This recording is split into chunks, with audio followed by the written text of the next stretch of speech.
Terima kasih kepada seluruh teman-teman rakan-rakan media. Pada hari ini saya Ahmad Tamrin Sulaiman dan Ahli Parlimen Sikh bersama dengan Yang Berhormat Datuk Mumtaz Maknawi, Ahli Parlimen Tumpat.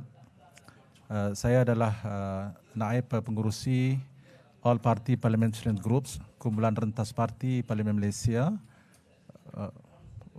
polisi pelarian, ya, dalam fokus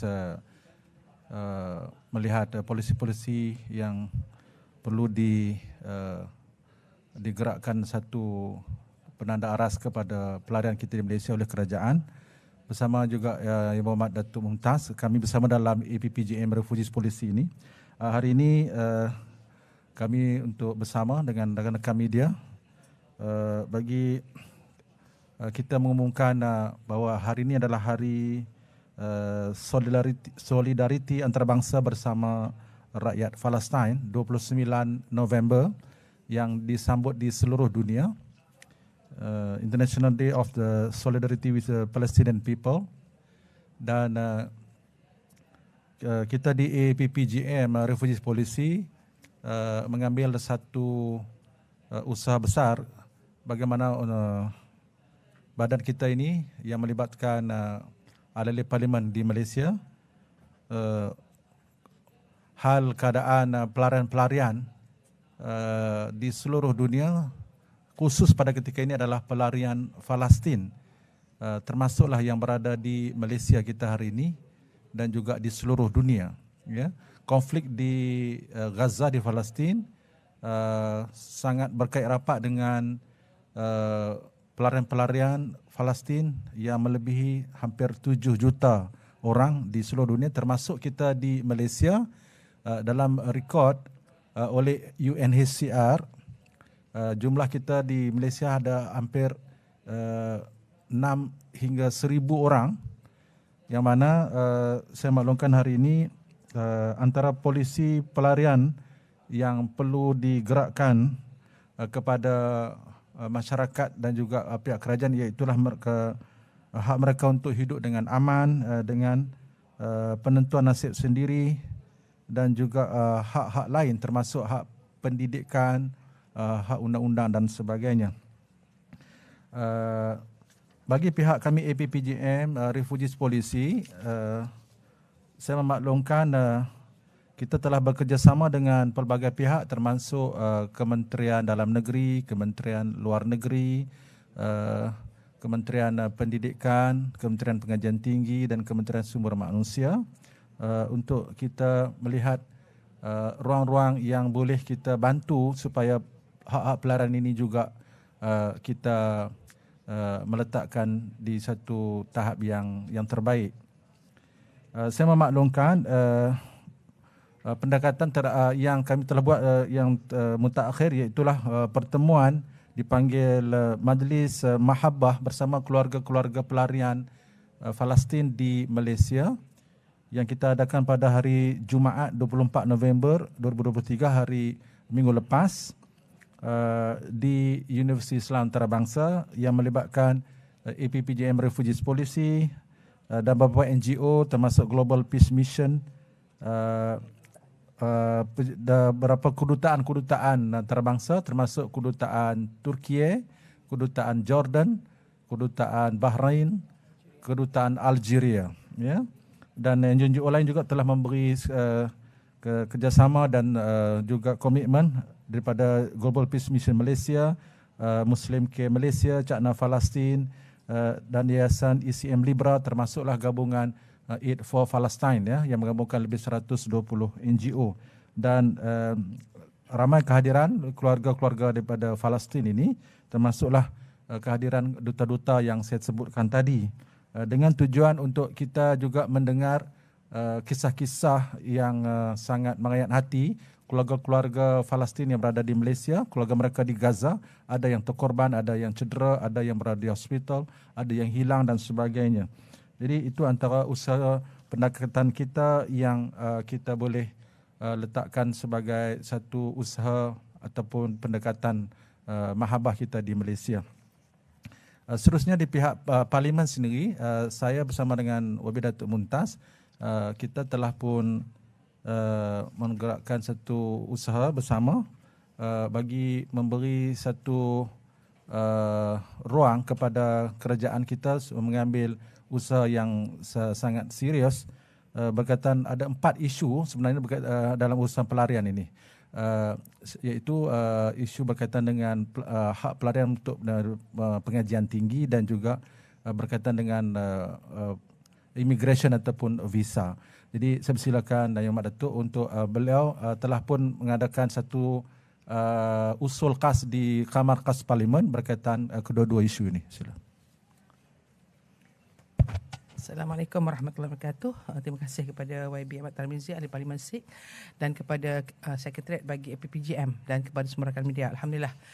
Selalunya kita mendengar pendekatan untuk menolong kes Palestin Israel ni, kita melihat kepada rakan-rakan ataupun sahabat atau saudara kita daripada Palestin menolong dengan cara keuangan.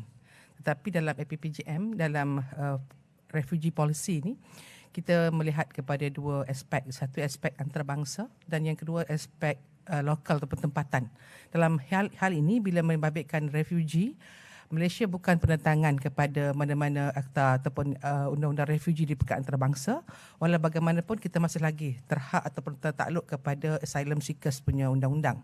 So, dalam hal ini, Alhamdulillah, setelah kita mengadakan satu badan seperti ini yang khusus untuk polisi pendatang ataupun pelarian ini, kita telah mengadakan beberapa perjumpaan dengan pendatang ataupun dengan pelarian Palestin yang mungkin sebelum ini orang jarang ingat sebut refugee, mereka takkan nampak Palestinian. Sedangkan mereka adalah orang yang paling lama, lebih 75 tahun telah pun menjadi pelarian kerana masalah pendudukan tak sah oleh pihak Israel Zionis. So dalam hal ini, pendekatan yang telah pun kami buat sebagai ahli parlimen, kita berada di kemuncak pentadbiran iaitu dalam segi undang-undang di mana kami telah pun membuat beberapa usaha. Satu, di peringkat parlimen kita ada caucus ahli parlimen untuk Palestin. Yang kedua, kita ada kumpulan retas parti seperti ini yang melihat pada refugee, di mana kita telah mengangkat dalam kamar khas soalan-soalan dan isu-isu yang lebih spesifik yang telah pun kita dapat daripada hasil pertemuan dengan pendatang ataupun pelarian Palestin di sini. Jadi soalan-soalan spesifik, khususnya sebagai contohnya, saya ambil contoh ya, visa khas yang terpakai selama setahun yang diberikan kepada pelarian Yaman dan Syria tidak digunakan kepada Palestin. So bila kita kemukakan kepada Kementerian Dalam Negeri memohon agar juga terpakai IM13 ini kepada pendatang atau pelarian daripada Palestin, alhamdulillah mendapat respon yang positif daripada pihak kerajaan.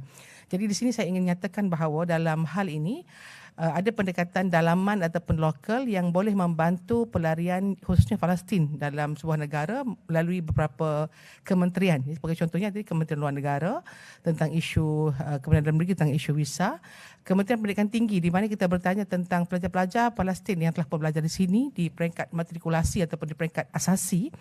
Dalam keadaan biasa mereka dikendaki pulang semula ke Palestin, ke Gaza untuk cop pasport dan datang kembali. Tapi selepas kes Tufan Al-Aqsa ini, kita telah memohon kepada pihak kementerian supaya membuat keizinan khas kepada mereka yang lepas asasi untuk tidak perlu pulang tapi boleh meneruskan pengajian mereka di peringkat sarjana muda dan sarjana. Jadi alhamdulillah juga mendapat respon jamin daripada pihak Kementerian Pendidikan Tinggi bahawa akan diberikan automatik pelepasan kepada pelajar-pelajar ini yang telah pun lulus di peringkat asasi untuk sambung di peringkat sarjana muda. Jadi ini penting untuk kita war-warkan kepada masyarakat bahawa ada benda keuangan, ada benda sokongan, tapi ada banyak benda pentadbiran yang kita boleh bantu para pelarian kita khususnya Palestin. Dan semalam juga saya telah pun mendapat taklimat daripada Doctors Without Borders iaitu tentang masalah kesihatan yang dialami oleh pendatang ataupun pelarian ini yang melibatkan hal-hal keadaan kesihatan yang meruncing khususnya membabitkan wabak. Jadi ketika COVID-19, kesemua pendatang ini telah pun diberikan vaksinasi dan mereka sebenarnya didaftarkan melalui MySejahtera. Ini mungkin kita tak tahu bahawa semua pendatang asing juga divaksinasi melalui MySejahtera. Dan dalam hal ini juga akan ada beberapa cadangan daripada pihak ahli-ahli parlimen supaya pihak kerajaan boleh memberikan beberapa jenis lagi vaksinasi yang tidak mempunyai kos yang tinggi ataupun mempunyai alternatif lain sebagai contohnya insurans yang perlu dibayar oleh pendatang asing bagi menikmati kos kesihatan yang lebih munasabah kerana mereka merupakan golongan yang perlu kita tolong khususnya berkaitan dengan hak asasi manusia. Jadi hari ini kita sedang membincangkan rang Undang-Undang Suhakam tentang pindaan kepada Akta Suhakam yang memang menjurus kepada pembelaan hak asasi manusia, dan ini bermula dengan bantuan secara lebih sistematik yang lebih tersusun, dan insya-Allah besok rakan saya Ahli Parlimen Sikh akan bawa dalam kamar khas juga berkenaan dengan Kementerian Pendidikan dan Kementerian Sumber Manusia tentang bagaimanakah kita boleh memaksimalkan penggunaan mereka yang berada dalam negara berbanding dengan mengambil pekerja baru daripada luar negara khususnya untuk right of work. So dalam hal ini akan ada perbincangan dan saya kira insya-Allah pihak kerajaan akan berikan respon yang terbaik untuk memastikan kita boleh membantu sahabat kita, saudara kita daripada Palestin yang telah pun kehilangan saudara mereka dalam keadaan yang sangat menyayat hati, dan kita doakan agar insya-Allah gencatan senjata ini lebih panjang supaya memberikan peluang kepada semua pihak kembali kepada keadaan yang lebih normal dan insya-Allah masing-masing menjaga hak asasi dia. Di dalam hal ini kita juga mendoakan dan saya juga mengharapkan kami di APPGM Refugee Policy juga mengharapkan respon daripada pihak media, pihak masyarakat untuk memberikan aduan-aduan dan maklumat-maklumat berkenaan dengan masalah yang dihadapi oleh refugee secara tersusun, sebab kita tak mampu nak selesaikan semua, tetapi ada benda yang kita boleh selesaikan tanpa melibatkan kos dan birokrasi yang lebih panjang. Jadi terima kasih. Mungkin ada soalan. Saya memaklumkan ya, tadi disebut esok hari Khamis saya telah diberi jadual untuk kemas khas bersama dengan Kementerian Pendidikan dan Kementerian Sumber Manusia bagi kita mengangkat beberapa isu khusus kepada pelarian Palestin. Ya. Kita mengambil usaha ini kerana secara asasnya kita boleh membantu saudara kita di Gaza, di Palestin dengan pelbagai usaha lah, peringkat antarabangsa, usaha di segi mengumpul dana sebagainya. Namun pelarian-pelarian di Palestin di Malaysia juga perlu diambil perhatian untuk mereka juga diberi hak yang sebaiknya lah ya, sebagai pelarian yang sekarang ini mereka memohon perlindungan daripada negara kita. Baik. Kalau gitu terima kasih. Ya. Ya, nanti kami akan share apa jawapan daripada pihak kementerian berkaitan isu ini kepada pihak media nanti. Itu saja. Sekian, terima kasih.